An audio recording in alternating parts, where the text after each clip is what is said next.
Баян дэлхийн ногоон хөгжлийн байгууллага үзүүлж байна. Хүлэмжийн хий гэж юу вэ?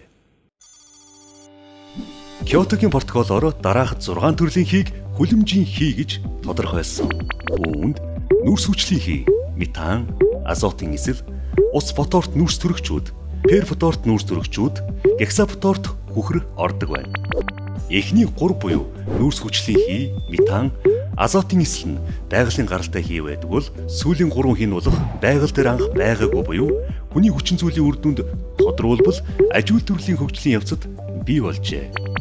Гэхдээ хүний үйл ажиллагааны үр дүнд нүрс хүчлийн хийн 87% нь нүрс, шатхуун хэмээх шатах түвшээс, 4% нь ажил төрлийн үйл ажиллагаанаас ялгардаг байна.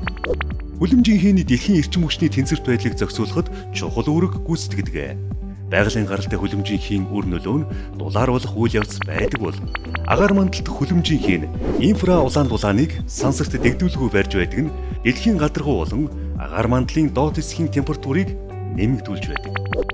Яагаад хүлэмжийн хий гэж нэрлсэн бэ? Хүнсний ногооны хүлэмж. Тэнд ногоог уруулахын тулд дулаан нөхцөл хэрэгтэй. Тиймээс хан дээврийг галгаруутаар хийдэг нь нарны гэрлийг чөлөөтэй нэвтрүүлэх гэж тэр. Учир нь нарны гэрэл хөрсийг дулаацуулдаг. Гэхдээ тэр дулаан буцаад гарах ёстой байтал галгаруутнаас болоод төгжигддэг. Түүний үр дүнд дулаан нөхцөл бий болж байгаа юм. Хүлэмжийн хий дэлхийн агаар мандалд яг ийм нөхцөл байдлыг бүрдүүлдэг байна. Тэгэхээр агаар мандалд очиж хуримтлагддаг хүлэмжийн хий нь дэлхийн үр амьсгалыг дулааруулахад нөлөөлж байгаа болохоос хүний эрүүл мэндэд хортой агаарын бохирдолтой огт хамааралгүй юм. Харин дээшээ дэгддэггүй. Хүний хүчин зүйлийн улмаас үүдэлтэй хорт хий бодисууд нь агаарыг бохирдуулдаг байна. Гэхдээ дэлхийн дулаарл энэ хിവэрээ үргэлжлэх юм бол хүний эрүүл мэндэд сөрөг нөлөөтэй гэж үзжээ.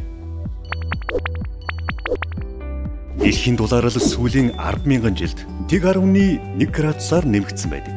Гэтэл сүүлийн 100-аас 200 жилийн хугацаанд дулаарл тэг 10.7 градусаар огцом нэмэгдсэн.